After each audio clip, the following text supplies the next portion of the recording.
Halo guys, terima kasih udah mau klik video ini. Di sini saya ingin menjelaskan sedikit teori dari misteri yang saya temukan di game Evil Nun 1 dan 2. Di sini saya ingin membahas sedikit tentang nasib para nun atau biarawati yang ada di game itu, nasib para nun. Karena memang ada beberapa keanehan atau kejanggalan yang terjadi yang saya temukan nih guys. Di Evil Nun 2 kita lihat banyak sekali nama-nama biarawati yang ada di situ. Bahkan di cuplikan video dari Ice Cream 3, di situ juga memperlihatkan para biarawati itu masih banyak ya, ada sekitar 7 ya di sini ya, termasuk si Sister Madeline. Yang jelaskan Evil Nun 2 itu terjadi jauh sebelum game Evil Nun 1 terjadi. Jadi bagaimana nasib para biarawati atau nun itu? Coba ini kita cek sedikit-sedikit ya. Di Evil Nun 2 kita bisa lihat ada ruangan dari Sister Lucy ya, Sister Madeline SM, Sister Enda, Sister Claire, Mother P, dan Sister Alfonso. Berarti di game Evil Nun 2 sebenarnya mereka masih ada tuh ya kan, nih ruangan atau kantornya masih ada. Dari cuplikan Ice Cream 3 juga kita melihat di situ ada 7 biarawati yang menyaksikan ketika Rod lahir nih. 1, 2, 3, 4, 5, 6, 7. Hanya saja yang lain tidak kelihatan mukanya, cuma si Sister Madeline yang kelihatan. Nah, ketika di game Evil Nun 1, di tempat pemakamannya, kita menemukan beberapa bukti yang mengejutkan guys. Nih coba kita lihat ya. Di sini ada Mother P atau Mother Pi, gimana ya tulisannya ini ya. Terus ini juga ada Sister Claire. Di sini juga ada Sister Enda dan Sister Alfonso. Lalu yang terakhir adalah Sister Madeline atau SM. Nah, kan? Apakah ini benar-benar Sister Madeline yang di sini dikuburkannya? Berarti yang tidak disebutkan adalah Sister Lucy. Kemana nasibnya si Sister Lucy ya? Terus kenapa ini ada Sister Madeline juga di sini? Sementara yang kita tahu Sister Madeline itu adalah si Evil Nun di Evil Nun 2. Nah, di Evil Nun 1 juga kita tahu kalau ada satu orang biarawati yang menjadi asisten dari si Evil Nun.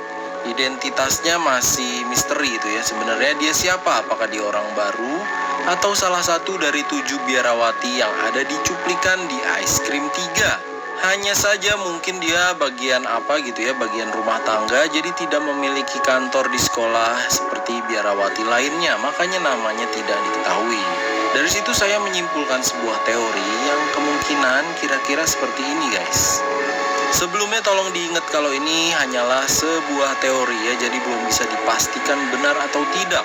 Hanya sebuah dugaan atau perkiraan aja. Awalnya Sister Madeline kehilangan Elisa nih kan ya di awal ya. Dia putus asa lalu menjadi biarawati. Dan di situ dia bertemu Sister Lucy di sekolahan itu.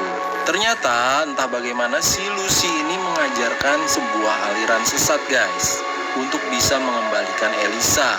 Dan Sister Lucy kemungkinan besar adalah guru dari Sister Madeline.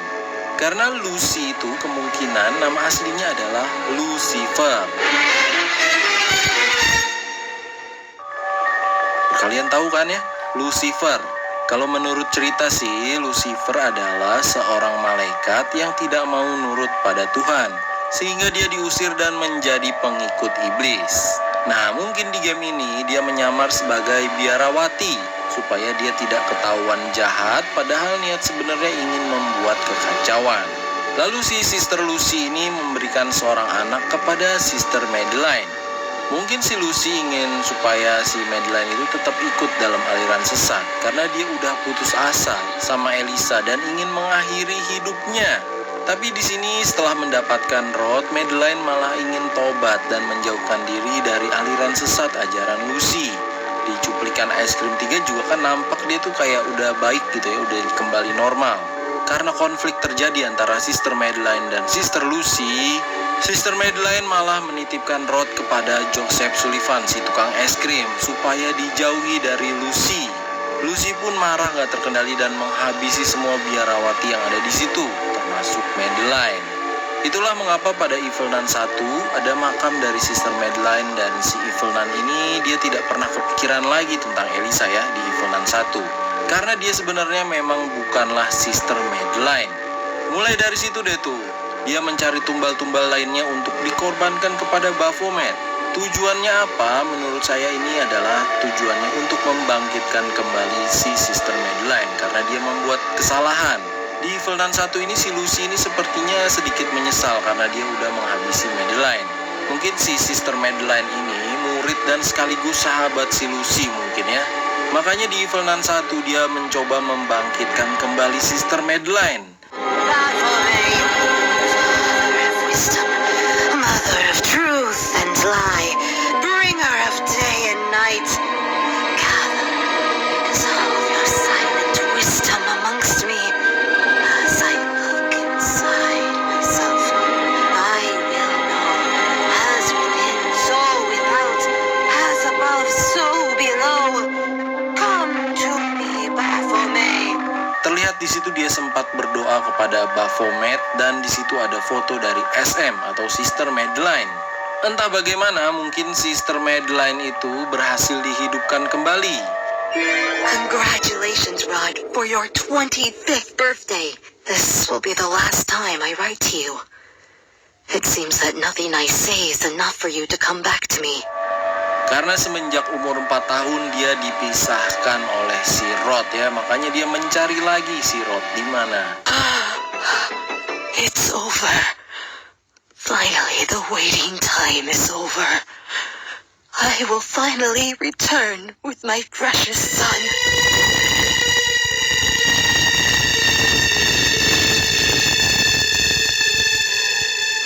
Di situ juga kan dia sempat bilang, akhirnya waktu menunggu sudah habis, saatnya bertemu anak saya lagi, begitu katanya guys.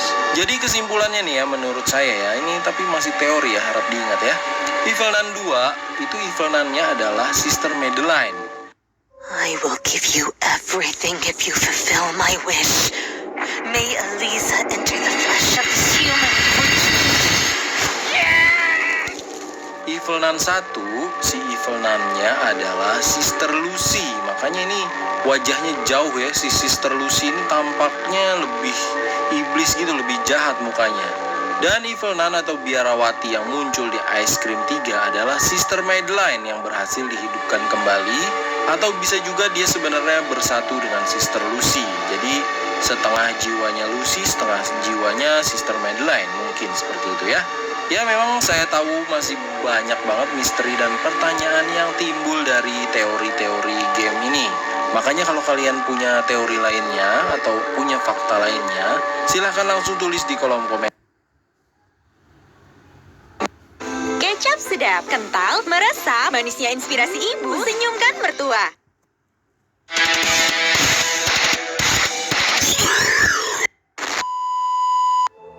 Cek. Oke, sesuai judulnya, di video ini saya akan menjelaskan tentang cerita sebenarnya dari game Evil Nun 2. Pasti kalian udah tahu banget lah ya seri game Evil Nun ini. Sebenarnya game Evil Nun 2 ini udah lama keluar ya, tapi nggak langsung saya bikin cerita Evil Nun 2-nya. Karena biasanya si Keplerians ini, si pembuat Evil Nun 2 ini, suka ngasih update tambahan guys. Bisa berupa cuplikan atau konten rahasia. Tapi karena saya tunggu-tunggu nggak kunjung keluar juga kabar tentang itu, jadi langsung aja saya coba jelasin cerita sebenarnya dari game Evil Nun 2. Nah, di Evil Nun 2 ini ceritanya tuh justru kejadiannya sebelum di Evil Nun yang pertama guys. Makanya si biarawatinya ini, si Sister Madeline ini terlihat masih muda gitu ya, masih kelihatan cantik, kelihatan normal gitulah. Sedangkan di Evil Nun yang pertama kan mukanya udah gahar banget ya, udah sangar, udah kayak kerasukan iblis gitu. Di Evil Nun pertama saya juga udah menjelaskan bagaimana kisahnya. Di game Ice Cream juga saya udah jelasin sedikit tentang hubungannya dengan si Rod. Nah di Evil Nun 2 ini ternyata ada update guys. Jadi ceritanya sedikit berubah dari yang saya ceritakan sebelumnya. Jadi kemungkinan besar nih guys, seperti ini cerita sebenarnya guys dari game Evil Nun 2. Setelah saya mainin dan tamatin gamenya, saya menarik kesimpulan. Ternyata sebelum melahirkan Rod, si Sister Madeline atau si biarawati, si Evil Nun ini, memiliki seorang anak perempuan bernama Elisa. Sepertinya itu adalah anak semata wayangnya dan mereka nampak hidup bahagia, walau tidak dijelaskan siapa ayahnya ya. Itulah kenapa ada beberapa foto di game Evil Nun 2 ini menampakkan foto mereka berdua. Nah, foto ini menurut saya adalah foto si Madeline dan anaknya Elisa, bukan foto Madeline dan ibunya. Tapi kalau kalian punya pendapat lain atau teori lain, silahkan tulis di kolom komentar ya guys ya. Berlanjut, lalu di suatu hari terjadilah peristiwa tragis, peristiwa mengenaskan.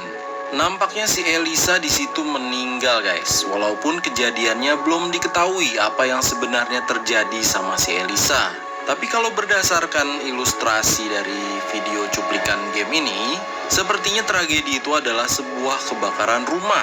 Elisa mungkin terjebak di dalamnya dan si Madeline tidak bisa berbuat apa-apa. Makanya dia seperti sangat terpukul, sangat menyesal kehilangan si Elisa. Tapi ada sebuah catatan juga yang mengindikasikan kalau sepertinya Elisa bukan tewas dalam sebuah kebakaran, melainkan akibat ledakan bom yang ditanam di sekolah Elisa oleh seseorang yang sepertinya ada dendam terhadap sekolah tersebut. Seperti di catatan ini ya, bisa kita lihat ya. Mungkin ini adalah kisah awal bagaimana si Elisa tewas. Ya, walau belum ada bukti kuat juga sih. Pokoknya di situ intinya Madeline kehilangan anaknya ya, yang jelas ya. Mulai dari situ dia menjadi semakin kacau hidupnya guys. Madeline memilih jalan menjadi biarawati supaya bisa melupakan anaknya. Tapi setiap ada satu hal yang berhubungan dengan kasih sayang antara orang tua dan anaknya, dia langsung mengingat kembali kenangannya bersama Elisa. Dan hal itu membuat dia menjadi gila.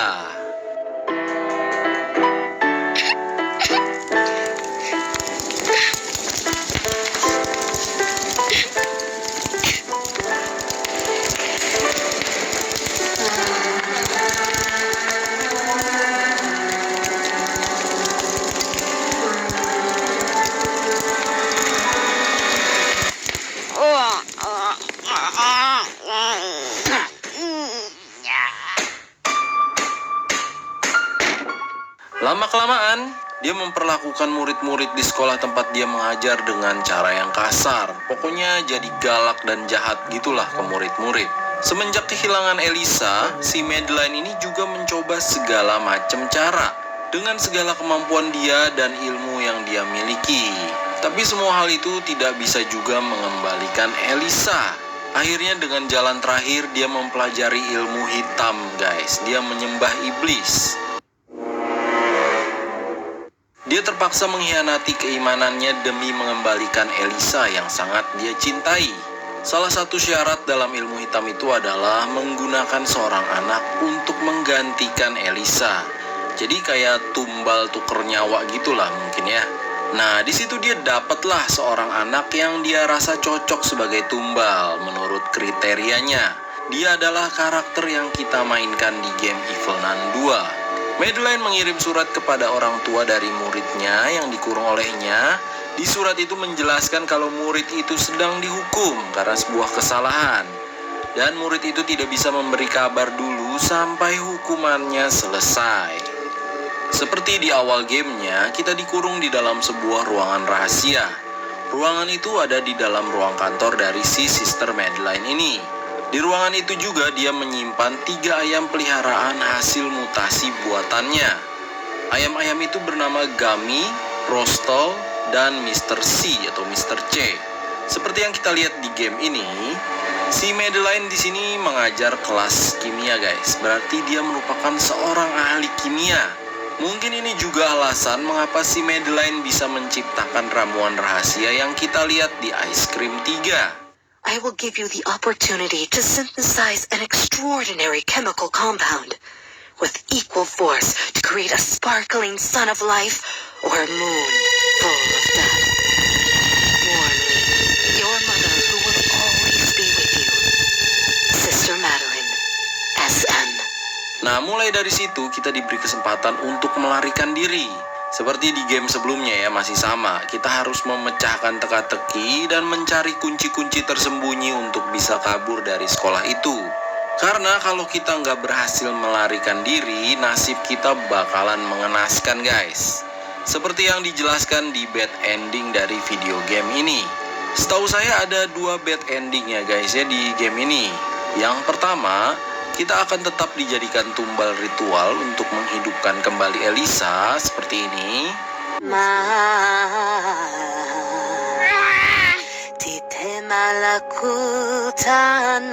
Stop singing that weird thing.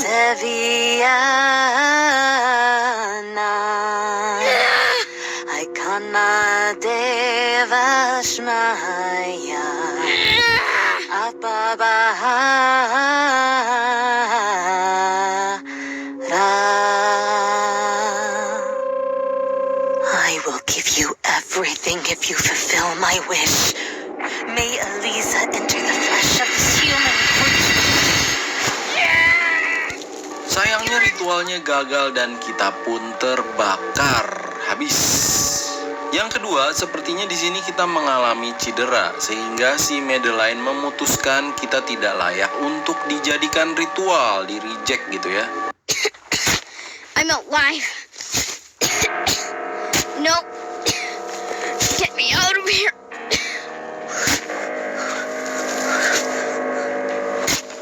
Akhirnya Madeline memilih untuk menghilangkan saksi dan mengubur kita hidup-hidup di halaman belakang. Yang manakah ending sebenarnya? Ya menurut saya cerita sebenarnya tentulah di good ending, di mana kita berhasil kabur melalui pintu utama setelah melalui berbagai macam rintangan.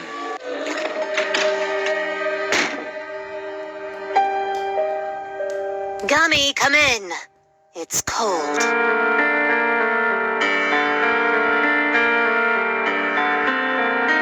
Lalu seiring berjalannya waktu, Rod lahir seperti kejadian di Ice Cream 3. Ini juga masih belum dijelaskan ya bagaimana dia prosesnya bisa lahir gitu. Tapi menurut teori saya sih dia lahir hasil ilmu hitam dan ritual iblis yang dijalankan oleh si Madeline itu. Tapi sayangnya kondisinya tidak pas buat si Madeline. Rod tidak bisa tinggal di situ karena peraturan melarang hal itu. Rod akhirnya dititipkan oleh seorang tukang es krim kenalannya dia. Tukang es krim itu bernama Joseph Sullivan. Dan ini makanya dia menjadi ayah angkatnya Rod ya. Karena si Joseph Sullivan ini memang biasa mengantar es krim ke situ buat Suster Enda. Di game ini juga ada kok cuplikan si Sullivan datang mengantar es krim pakai motor. Dan di situ ada seorang biarawati yang menerimanya. Si Sister Enda ini atau Suster Enda ini kayaknya emang udah kecanduan es krimnya Sullivan nih. Makanya tubuhnya menggemuk. Salah satu efek dari es krim Sullivan adalah membuat gemuk badan orang dengan sangat cepat. Kita balik lagi ke Madeline. Karena Madeline tidak bisa bertemu dengan Rod, yang bisa dia lakukan hanyalah mengirim surat kepada Rod. Terus menerus dia kirimkan surat hingga Rod berumur 25 tahun. Karena si Madeline itu ingin si Rod tinggal kembali bersama dia. Congratulations, Rod, for your 25th birthday. This will be the last time I write to you. It seems that nothing I say is enough for you to come back to me. Karena kehilangan 2 orang buah hati yang paling dia cintai, akhirnya Madeline menjadi semakin berantakan hidupnya. Dan dia pun semakin dikuasai oleh iblis sehingga penampilannya semakin menyeramkan di Evil Nun 1. Selanjutnya kalian tahu sendiri ya kejadian-kejadian di Evil Nun 1 tuh kayak apa. Dia mencari korban terus-menerus sampai tujuan utamanya yaitu ritualnya berhasil menghidupkan kembali Elisa. Sebenarnya menurut saya anak yang kita mainkan di Evil Nun 2 ini adalah si Mysterious Man di Evil Nun 1. Karena di endingnya kita lihat ya di ending Evil Nun 1, si Evil Nun itu memandangi sang Mysterious Man.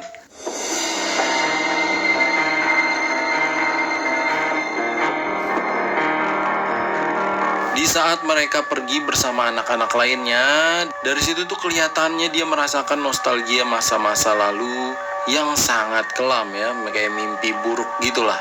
Si Evil Nun ini menggendong palunya sebagai gambaran bahwa dia merindukan anaknya di pangkuannya, karena dia kan kehilangan semua anaknya gitu.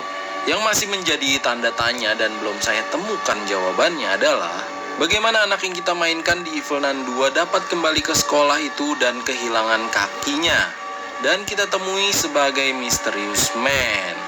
Apakah dia sebenarnya mencoba menyelamatkan anak-anak di Evelyn 1 lalu gagal, atau si Evelyn berhasil menangkap dia lagi dan mengurungnya? Kita berantem.